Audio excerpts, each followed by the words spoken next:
자, 이번에는 우리 다 같이 섹션 03 디자인사에 대해서 같이 알아보도록 하겠습니다. 이 디자인사도 출제 빈도가 중에 해당돼요. 그러니까 시험에 자주 나오는 부분이라고 볼 수가 있겠습니다. 이번 디자인사는 원래는 여러분들이 대학에 가서 공부를 하면은 디자인사만 한 학기 또는 두 학기를 가르치는 학교들도 있어요. 근데 우리가 시험용으로 간략하게 가장 핵심적인 부분들만 좀 이해하고 넘어가는 쪽으로 해서 우리가 이 공부를 해보도록 하겠습니다. 이 디자인사에서 핵심 포인트 한번 보도록 할까요? 자, 디자인사의 핵심 포인트, 미술 공예 운동, 아르누보, 독일 공장 연맹, 순수주의, 바우하우스. 근데 여기 나오는 것들은 시험에 엄청나게 많이 등장하는 용어들이에요. 이 용어들을 여러분들이 단순히 용어만 보시면 안 되고 각 운동에 대한 이해, 그리고 흐름, 순서를 좀 보셔야 되고요. 그리고 각 사조별로 특징은 뭐가 있는지도 파악해 줘야 됩니다. 시대적인 흐름을 보면 근대 디자인사와 현대 디자인사를 좀 구분해서 보시면 좋겠어요. 근대 디자인사는 19세기 후반부터 20세기 중반까지 우리가 보통 산업혁명부터 2차 세계대전까지를 보통 근대 디자인사, 현대 디자인사에서는 20세기 중반부터 현대까지. 자, 각각 시대적인 특징들이 있을 거예요. 그래서 디자인이 태동할 때부터 전쟁 때문에 여러 가지 디자인 분야가 만들어지고 기계화되면서의 문제점들 이런 것들 뭐가 있었는지, 그리고 전쟁이 끝난 다음에는 산업이 되게 많이 발전했고 기계가 발전하고 다양성이 존중받는 그런 시대, 디자인이 어떻게 발전됐는지 현대와 근대로 좀 나눠서 보시면 되겠습니다. 처음에 이제 근대 디자인사. 시험에는 좀 근대 디자인사의 몇 가지 유명한 사조들이 있어요. 그 사조들 중심으로 시험에 많이 출제가 됩니다. 근대 디자인사를 보면 근대라고 부르는 시대는 산업혁명을 거치면서 사회 전반에 일어난 변화가 시대로 시대의 사회성 이런 것들을 이해를 좀 해줘야 된다는 거예요. 그래서 근대 디자인사를 보면 지금 근대 이전의 디자인에 대한 변화? 어떻게 보면은 미술하고도 연결이 많이 돼. 이때는 디자인이라는 용어가 있지 않고 약간 미술에 대한 개념이 더 강했던 시기예요.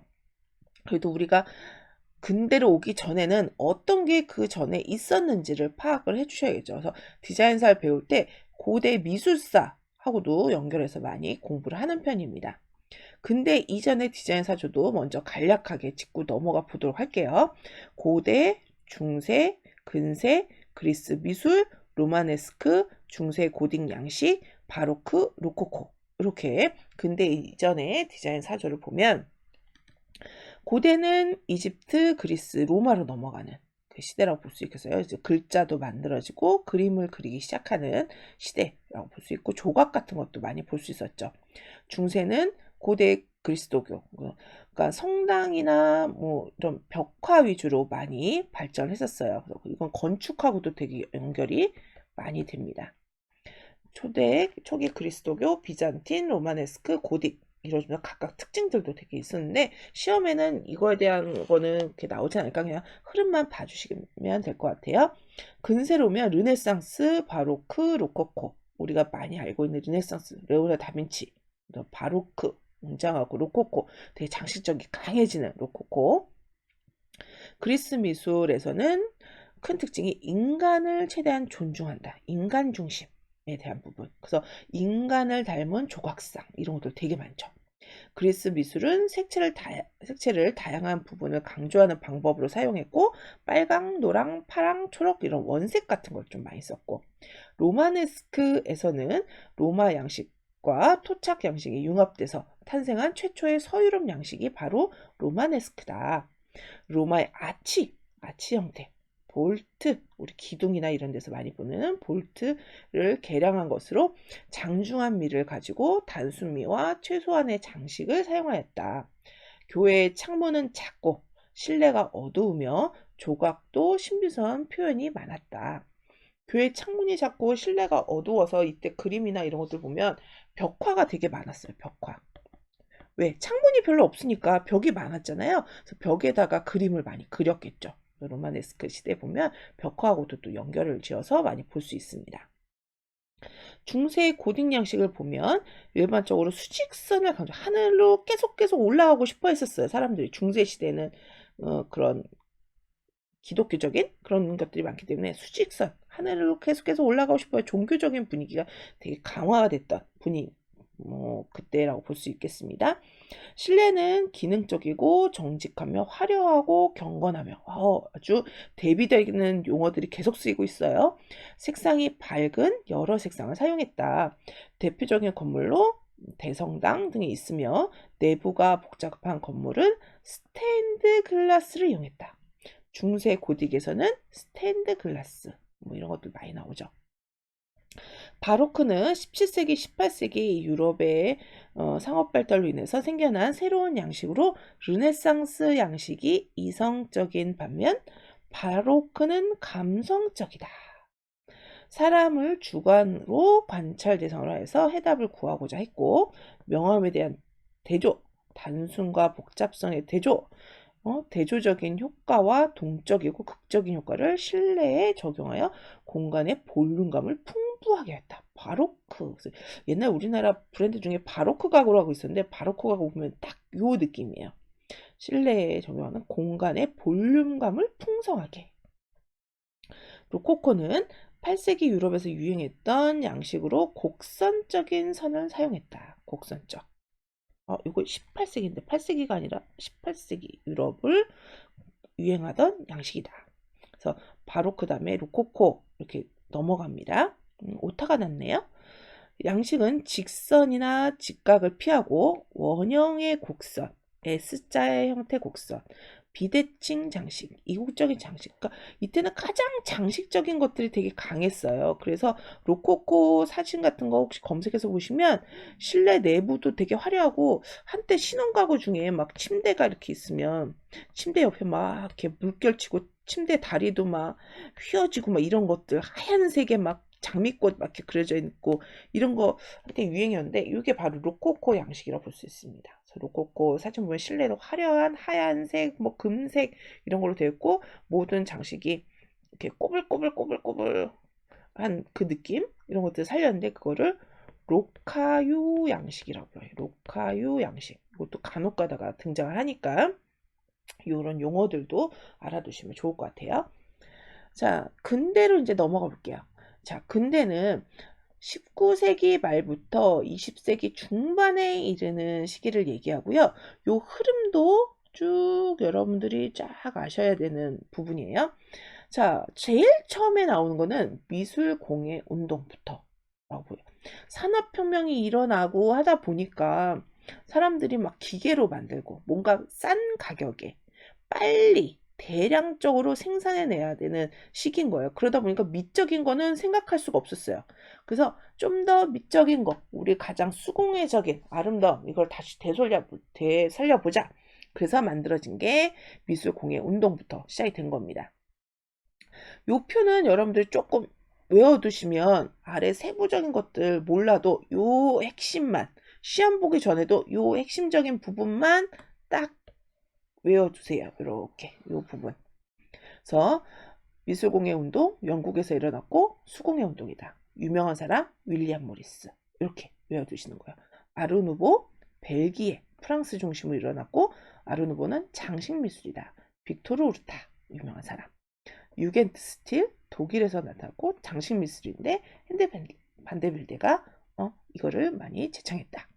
시세션 얘는 똑같은 유겐트스트라고 다 비슷비슷한데 독일, 오스트리아로 더 발전을 해 나갔고 분리파, 오토 와그너 이 사람들 이제 가구 디자인이나 이런 것들하고도 연결됩니다.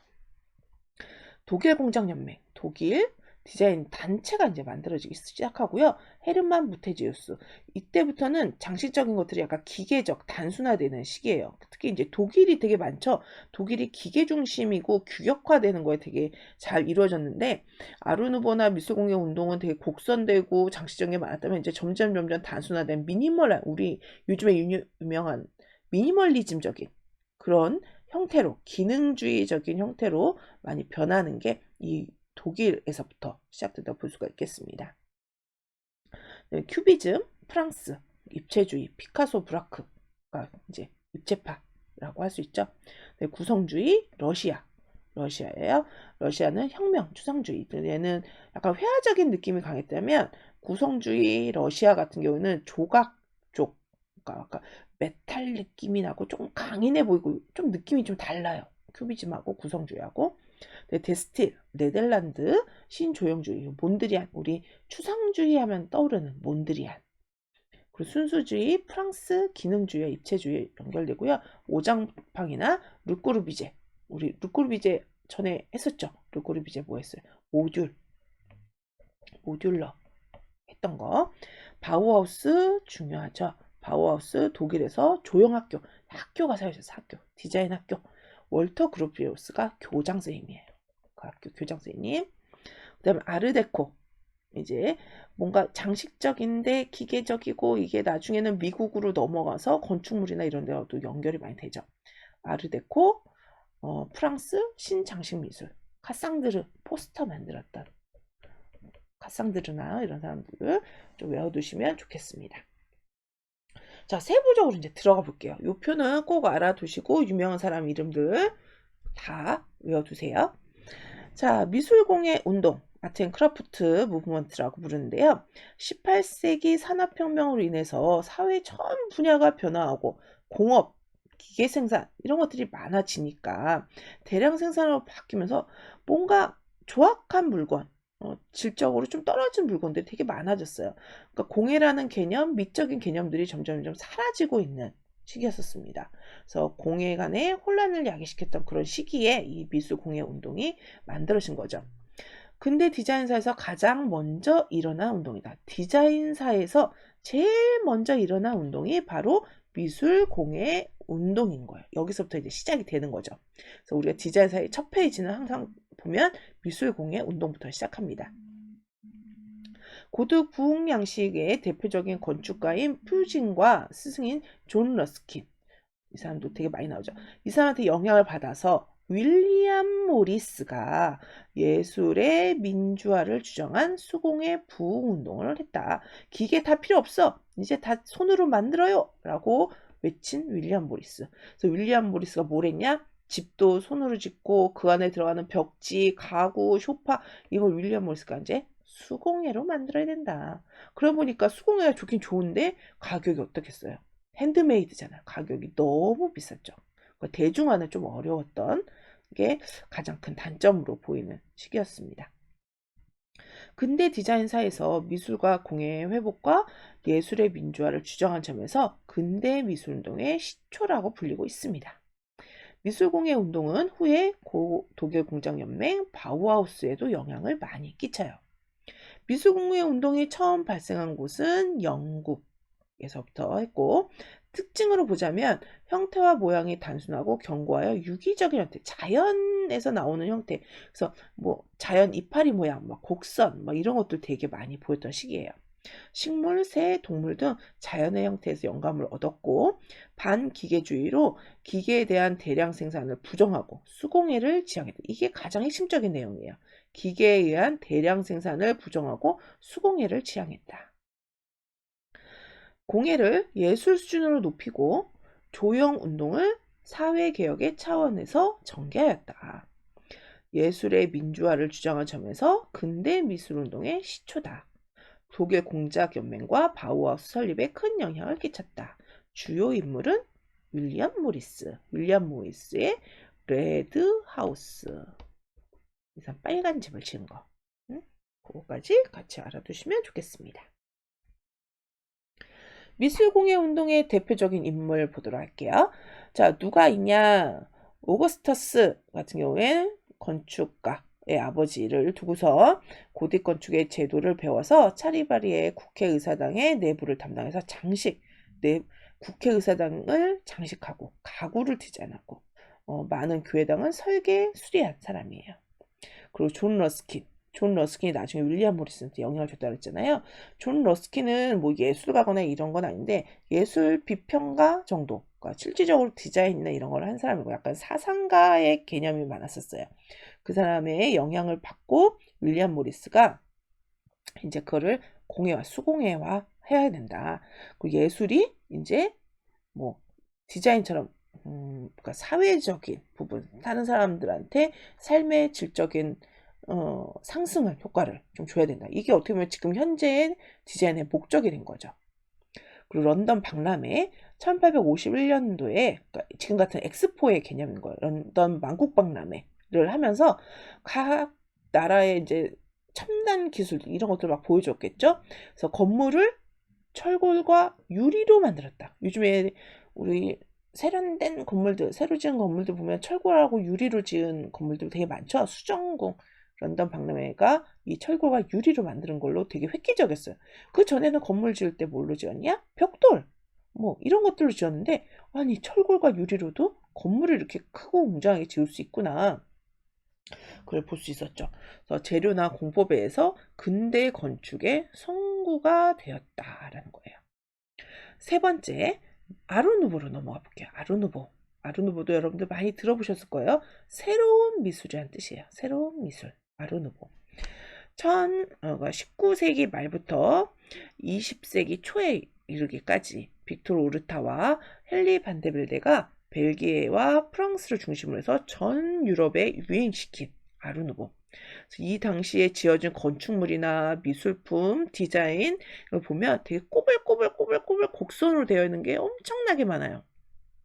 그래서 아르누보의 특징 하면은 나중에 곡선의 아름다움, 장식의 화려함, 건축물의 외관, 일상생활 용품에서 자연물의 유기적인 형태, 그냥 곡선이 아니라 자연물에서 파생된 무슨 꽃잎이라든지 나뭇잎, 줄기 이런 것들이 유기적 형태로 활용이 됐습니다. 그래서 당초 양식, 물결 양식, 꽃 양식, 국수 양식 이런 것들. 고성적인 미, 생동적인 형태, 여성적인 아름다움 이런 것들을 나타냅니다. 아르누보의 대표적인 작가 윌리엄 브래들리, 오브리 비어즐리, 가우디. 가우디도 많이 들어보셨을 것 같아요. 스페인의 건축. 가우디의 건축물도 보면 대부분 창문도 막 꼬불꼬불 막 이런 식으로 생기고 막 그 비어즐리 그림 같은 경우에도 사람 있으면 사람 머리가 막 이렇게 막 휘어져서 막 나오는 그런 것들을 볼 수 있습니다. 독일에서는 유겐트 스틸, 오스트리아에서는 분리파, 시셰션. 자, 요거 같이 연결지어서 보세요. 독일은 유겐트 스틸, 오스트리아는 시세션을 기억해 주셔야 됩니다. 아르누보의 발생지는 유럽에서부터 시작이 됐다고 봅니다. 유럽 전역으로 유행을 했던 거예요. 특징은 곡선적이고 장식이 화려하고 건축의 외관에 많이 사용이 됐고요. 당초 양식, 물결 양식, 꽃 양식, 국수 양식, 곡선적인 아름다움, 그리고 생동적인 형태와 여성적인 아름다움, 과거 양식에서 탈피해서 새로운 형식을 도입했다는 거, 대량 생산을 추구했다. 앞에서 밀수공예 운동에서 가장 문제가 됐던 게 뭐예요? 대량 생산하기 어려웠다는 거죠. 아름답고 아무리 좋아도 사람들이 비싼 가격을 주고 그걸 사기가 좀 어려워서 일반 대중들은 즐길 수가 없었던 거예요. 근데 아르누보부터는 그거를 좀 더, 그리고 이때 인쇄물이나 이런 데서 이 아르누보적인 특징들을 가지고 포스터라든지 책표지 이런 데서 되게 많이 활용이 됐었어요. 영감의 원천으로 자연에서 파생된 여러 가지 양식들을 가지고 왔다. 주요 인물은 빅토르 오르타, 헨리 반데벨데가 있었다. 빅토르 오르타 같은 건축물하고도 되게 연결이 많이 돼요. 이 사람이 지었던 건축물 보면 건축물 벽면, 난간, 뭐 가구, 바닥 뭐 이런 데서 되게 건축물에서 이런 아르누보적인 여러 가지 특징들을 다 볼 수 있었죠. 그리고 시각 디자인적인 부분에서는 알퐁스 뮤사 같은 경우에 요 인물 요 그림들 많이 보셨을 거예요. 되게 아름다운 요즘에 일러스트 학생들이 되게 많이 그리는데 아름다운 그림, 뭐 카툰 일러스트 같은 거 보면 웹툰에서도 많이 보이는데 그런 형식들이 이 알퐁스 뮤사가 했던 그 형식들을 되게 많이 따르고 있어요. 그래서 되게 장식적이고 여성적인 느낌이 나는 인쇄물에서 흔히 볼 수가 있습니다. 되게 오래된 그림인데도 되게 현대적으로 봤을 때도 되게 아름다운 그런 그림으로 보여요. 되게 촌스럽지 않고. 네 번째, 유겐트 스틸. 자, 유겐트 스틸 앞에서 보세요. 독일에서, 아르누보가 독일에서 하나의 장르처럼 쓰인 게 바로 유겐트 스틸입니다. 청춘 양식이라 불렀고요.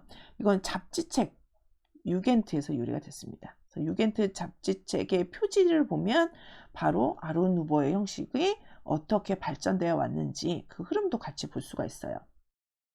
독일식 아르누보다 라고 볼 수 있고요. 식물적 곡선을 패턴화하고 양식화하고 추상화해서 중후함이 느껴지는 그게 바로 유겐트 스틸이고, 누가 유명해요? 헨리 반데벨데가 유명하다. 독일의 유겐트 스틸. 조금 더 어떻게 보면은 여성적인 아르누보가 독일 오면서 약간 남성적인 느낌, 기하학적인 느낌과 같이 조합이 되는 형태. 여기서는 되게 그냥 자연물의 형태가 많았다면 이제 여기서는 기하학적인 형태라 변했다고 볼 수가 있겠죠. 자, 그래서 헨리 반데벨데가 있었다. 헨리 반데벨데가 했던 접시 디자인이나 의자 디자인 같은 거 보면은 딱 느낌이 좀 올 거예요. 아, 얘네하고 좀 달라졌는데 오르타가 했던 완전히 곡선 했던 애들이 어느 순간 직선과 곡선이 막 결합된 그런 형태들로 변한 것을 볼 수가 있습니다. 네, 분리파, 세세션이라고 부르기도 하고요. 시세션이라고 부르기도 하고요. 얘는 어디?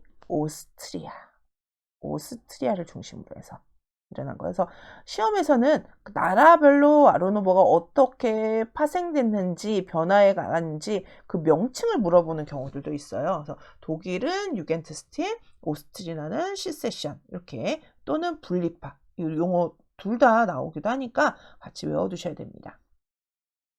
분리파는 과거의 전통적인 인습을 탈피해서 새로운 시각적인 원리를 조형적으로 실현하는 운동이다. 곡선보다는 클래식한 직선입니다. 기하학적인 개성을 표현했다. 그러니까 곡선이 구성인데 완전 곡선보다는 좀 더 기하학적인 곡선이라고 볼 수 있겠죠. 새 양식은 새로운 재료, 새로운 생각이 기존 형식의 변경과 신형식을 요구하는 대로 성립했다. 볼 수 있습니다. 대표적인 작가는 오토 와그너라고 외워두세요. 자, 정리해서 보면 발생지는 오스트리아, 곡선보다는 클래식한 직선 및 기하학적인 개성. 좀 더 어때요? 곡선이긴 곡선인데 기하학적인 곡선? 오토 와그너의 이 의자도 되게 유명하죠. 오토 와그너가 건축했던 연방우체국. 같이 보시면 좋겠습니다. 그때 당시에는 디자이너들이 대부분 건축하고 연결이 많이 되어 있어서 건축학과 학생들은 디자인사, 건축사에서 디자인에서 많이 봤던 명칭들을 볼 수 있을 거고요. 그래서 같이 옛날에는 건축과 디자인이 하나였다. 그래서 바우하우스라고 나중에 배우겠는데 바우하우스의 기본 모토도 건축하고 연결이 많이 됩니다. 그다음에 기능주의, 6번째 기능주의. 기능주의는 디자인에 있어 아름다움보다는 기능의 편리함, 만족감, 우리 디자인의 목적 이런 거 배웠잖아요. 그때 기능성 이런 얘기 많이 했는데 편리함과 만족성을 최우선으로 해야 된다. 아름답고 장식적인 거 필요 없어. 계단에 막 화려하고 유려한 거 필요 없어. 기능, 의자는 의자다웠게, 앉기 편하게, 짓기 쉽게 이렇게 해야 된다. 그 기능주의라고 보시면 되겠습니다. 19세기 후반 건축가들에 의해서 도입되어 근대 건축의 혁신적 발전에 큰 역할을 하는 예술 사조라고 볼 수가 있어요. 대표적인 작가로는 오토 와그너, 이 사람 어때요? 딱딱 끊어서 정렬 아주 잘하고 있죠. 그리고 루이스 설리반, 형태는 기능을 따른다, 아주 유명한 말을 한 사람이에요. 이 말도 되게 유명한, 이 기능주의를 대표하는 말이라고 할 수 있죠. 이들의 정신이 20세기 초반 바우하우스를 중심으로 마르셀 프로나 마르트 슈탐, 르꼬르비제 이런 사람들한테 영향을 쭉 끼쳤다. 기능주의는 구조적인 형태, 기하학적인 형태, 추상적인 형태를 강조하였다. 이 사람들이 했던 명언들도 좀 알아두시면 상식적으로 좀 있어 보이는 있어빌리티가 될 겁니다. 오토 와그너, 예술은 필요에 의해서 창조된다. 그냥 자기 만족이 아니라 뭔가 필요성, 한 목적성 이런 걸 얘기하는 거야. 그래야지 새롭게 창조되는 거다. 루이스 설리반, 형태는 기능을 따른다. 기능에 따라서 형태가 만들어진다는 거죠. 르꼬르비제, 집은 살기 위한 기계일 뿐이다. 지금 요즘 시대에 맞는 말인 것 같아요. 비터 파파넥, 디자인은 가장 강력한 도구이며 그것을 통하여 인간은 다른 도구와 환경을 구체화시킨다. 복합 기능주의, 단순한 기능주의에서 더 발전해. 라이트는 형태는 기능을 계시한다. 그리노는 형태의 최고의 형태란 쾌속정의 기능의 형태다. 다 기능에 대한 이야기를 하고 있어요. 루이스 설리반이 건축한 스콧 백화점, 아주 기능주의의 대표적인 그런, 요즘에는 이런 것들 막 성냥갑 같다고 너무 단순한 형태다 뭐라 하는데 그 당시엔 되게 획기적인, 되게 기능주의적인 모토가 잘 살아있는 기하학적인 느낌이 잘 강조된 그런 건축이라고 볼 수 있겠습니다. 자, 7번째, 독일 공작 연맹. 자, 독일에서는 미술학교와 미술공예학교의 개혁이 성행되어 예술과 공예, 공업의 통일을 실현하는 것을 목표로 작업장 교육을 구체화하려고 했다. 작업장 교육, 요즘에 이제 실무 교육이라고 얘기하잖아요. 그거를 처음에 이제 하려고 했던 게 독일 공작연맹으로 볼 수 있습니다. 이는 기계화 시대에 있어서 교육기관과 산업을 결합시켜서 나가는 계획을 했다. 교육기관과 산업, 실무 중심의 교육기관을 만들겠구나. 여기서 유명한 사람, 헤르만 무테지우스라는 사람이 기계화의 기능성과 영국 전원주택의 소박하고 기능적인 우수함을 배워서 독일에 귀국 후에 근대화에 주력하고 기계 문명을 도입하여 합리적 직물론을 강하게 내세운 사람이에요. 요 헤르만 무테지우스 이름도 알아두시면 좋겠습니다. 자, 독일에서 만들어졌고요. 특징은 공업 제품의 양질화와 규격화. 이 규격화라는 말이 되게 중요하게 쓰여요. 특히 독일에서부터 많이 시작됐고 이게 이제 디자인의 가장 기본적인 형태, 상업 미술로서 발전된 형태를 볼 수 있습니다. 이성적이고도 단순한 디자인을 추구했고요. 기능적이며 합리적인 디자인을 추구했어요. 유명한 사람 헤르만 무테지우스. 자, 8번째, 모더니즘.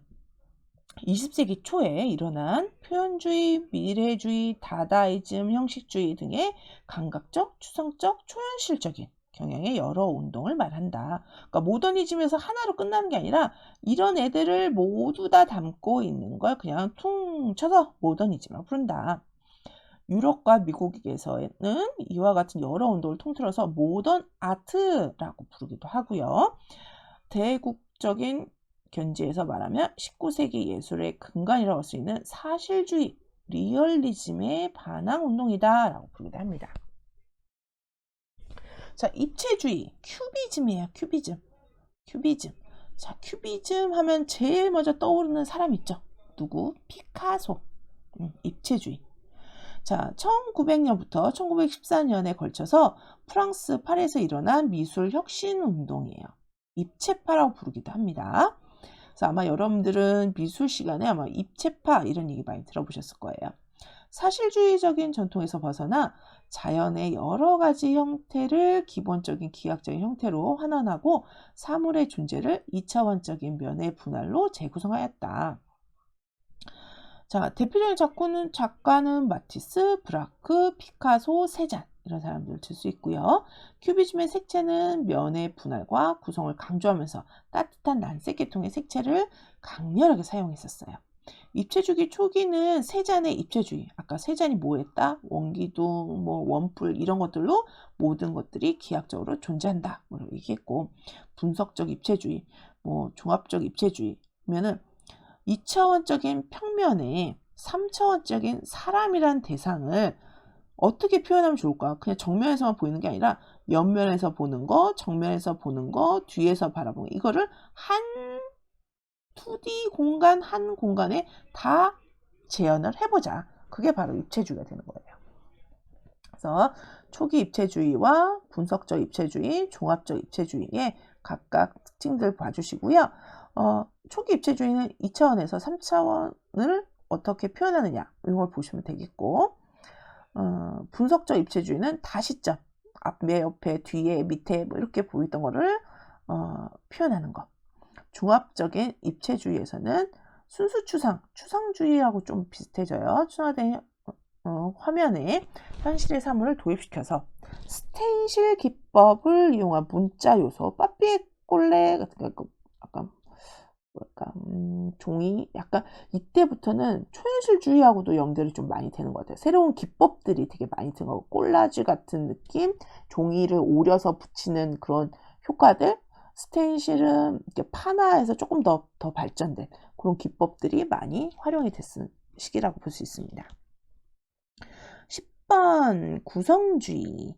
러시아 혁명기라고 불리는 시기고요. 과거 전통을 전면 부정하고 현대적이고 기술적인 원리, 그를 예술적으로 표현을 했습니다. 구성주의 작가들 보면 정치적인 혁명, 예술적인 혁명을 동일시해서 조형을 통해서 사회주의 문화 건설을 목표로 했다. 또 되게 강한 느낌이 좀 많이 나요. 그래서 그런지. 디자인을 생산주의적 관점에서 이해하고 단순 명쾌한 양식을 주장하고 가장 저렴한 비용으로 최대의 효과를 얻을 수 있는 방향을 모색했다. 경제성을 되게 강조한 그런 구성주의가 되겠습니다. 데스틸 신조형주의예요. 데스틸이 그래도 여태까지 후반부에서 나오는 것 중에서는 데스틸이 조금 많이 나오는 편입니다.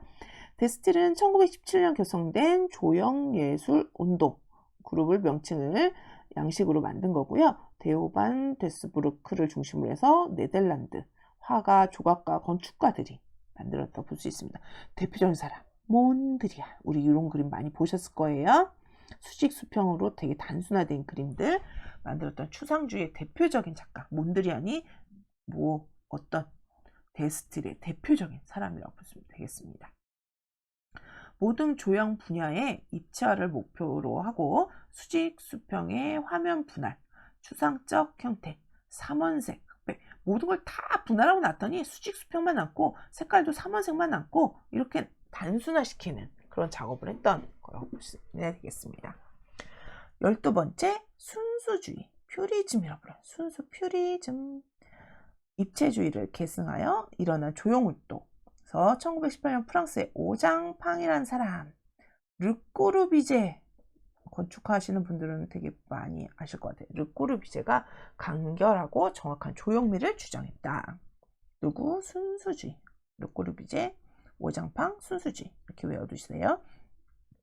순수주의는 회화에서의 환상이나 과장 등 개성적, 장치적 요소의 개입을 배제하고 화면 구성의 절대적 객관성을 요구한 그런 주의가 되겠습니다. 네, 바우하우스 아주 중요하죠. 바우하우스 1919년 앙리 반데벨레가 교장으로 있었고요. 교장으로 있었다. 미술학교, 공예학교 얘 두 개를 합쳤어요.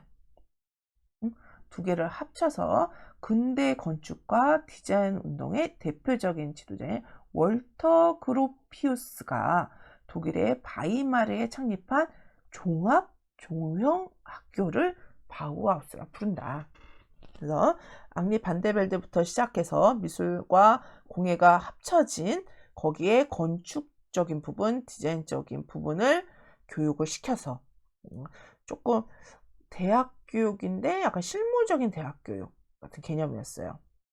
그래서 월터 그룹스가 바이마르에다가 했고, 이 바우하우스 같은 경우에는 뭐 1기, 2기, 3기, 4기 이렇게 여러 기수를 좀 나누고 학교가 막 전쟁 때문에 여기저기 옮겨 다니고 나중에 미국까지 넘어가게 되죠. 미국 지금 뉴욕이 디자인의 대표적인 지역이 됐는데 그게 이 바우하우스에 있던 교수들이 나중에 다 망명해서 미국의 뉴욕 쪽으로 다 이동을 합니다. 나중에는 그래서 미술이 그 중심이 된 거죠. 바우하우스의 목표를 보면 기념비적인 예술인 건축과 장식적인 예술인 공예가 이제 합쳐진 거예요. 예술적인 창조, 통일하는 것과 모든 공예 부분을 새로운 건축의 불가분의 구성 요소로 재통합하는 것을 목표로 하였다. 그래서 건축이 디자인하고 공예하고 다 합쳐진 거라고 볼 수가 있겠습니다. 교육 방법은 최초 6개월은 기초적인 형태, 그래서 이때 뭐 타이포그래피도 배우고 색채도 배우고 기본적인 이론들, 우리 지금 딱 대학교 1학년 때 배우는 그 내용들이 이 바우하우스에서 했던 내용, 커리큘럼이라고 볼 수가 있겠어요. 그 다음에 공작 교육과 형태 교육을 3년 동안 합니다. 공작 교육은 돌, 금속, 목공, 직물 등의 공방으로 구분해서 실제 손으로 만드는 것. 형태 교육은 표현법, 조형의 순서 이런 것들을 가르쳤고요. 그 다음에 건축 교육, 실제 건설 현장에서 실제적 시공을 통해서 배우는 건축 교육을 얘기해요. 그래서 지금 하고 있는 커리큘럼하고 되게 흡사해요. 그리고 이때 나왔던 교과서적으로 만들었던 책들, 우리가 점선면부터 시작해서 조형 요소, 원리 이런 거 배웠잖아요. 그게 어디서 나온 거냐면 이 바우하우스에서 다 정리가 된 것들이에요. 그 내용이 거의 지금의 교과서에도 거의 절반 이상을 그대로 쓰이고 있어요. 그만큼 중요한 게 이 바우하우스죠. 바우하우스의 특징을 보면 한 목적적인 기능성과 실용성으로 새로운 미를 추구하고 독일 공장연맹의 이념을 계승하였다. 아까 독일 공장연맹에서 하려고 했던 게 뭐예요? 예술과 그런 것들을 교육 차원으로 뭔가 발전시켜야겠다라는 거였잖아요. 그거를 그대로 이어받아서 교육기관을 만든 겁니다. 예술 창작과 기술의 통합을 목표로 예비과정, 공예과정, 건축 조형 연구과정 이렇게 교육을 했고요. 기계에 의한 인간의 노예화를 방지하고 기계의 장점을 유지하면서 우수한 표준체계, 규격화 이런 것들을 했다는 겁니다. 바우하우스는 1기, 2기, 3기, 4기로 나눠지는데요. 국립 바이마르 처음에 만들었던 월터 크로피우스가 바이마르 했던 거, 그 다음에 데사우로 이동을 합니다. 그래서 공업과 관련된 거, 디자인 제품 쪽 관련돼서 디자이너를 양성을 했고, 3기에서는 한스마이어 시대에 가서 이제 공과대학하고도 연결됩니다. 전문 공과대학 성격이었는데 거기에 이제 조금 더 발전된 뭔가 너무 기계적이고 사회주의적이다. 그래서 말들이 많았고 뭐 전쟁 지나면서 나중에는 사람들이 여기서 살 수가 없으니까 망명을 해야겠다. 그래서 나중에는 나치에 의해서 폐쇄되고 나서 대부분의 교수들이 미국으로 망명을 합니다. 자, 그 시대에 있던 작품들 보면 되게 모던한 느낌 많이 나죠?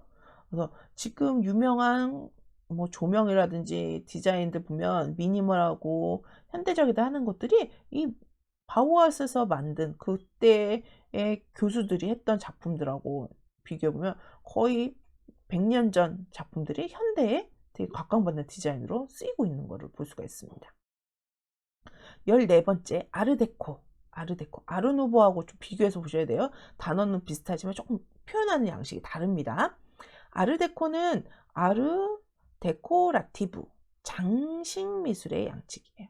장식 미술이니까 아르누보랑도 비슷해요. 근데 좀 더 기계적이고 단순하고 장식적이긴 하지만 기하학적인 장식이라고 볼 수가 있어요. 1925년 파리 장식미술박람회에서 나온 명칭으로 1920년에서 1930년대에 프랑스를 중심으로 유행한 장식예술입니다. 프랑스를 중심으로 장식예술이 퍼져나갔죠. 근데 나중에 이것도 미국에 많은 영향을 끼쳐요. 기능적이고 고전적인 직선미를 추구하면서 직선, 동심원, 기하학적인 형태, 반복 패턴, 이때 반복적인 패턴들 되게 엄청나게 많이 쓰였어요. 선호하며 기계 제품에 적합하도록 대중화를 중시하는 조형 운동이다. 아르데코를 대표하는 디자인으로는 공예에서는 플로, 르그랑, 포스터는 카상드르 같은 거. 그래서 미국의 건축물도 오래된 건축물도 엠파이어 스테이트 빌딩 뭐 이런 것도 보면 이런 패턴들 막 보셨을 거예요. 자, 이런 게 다 아르데코에서 영향을 받은 첨탑 같은 게 있는 그것도 보면 아르누보에서 발전돼서 이런 건축물들이 만들어졌구나 하는 걸 볼 수가 있습니다.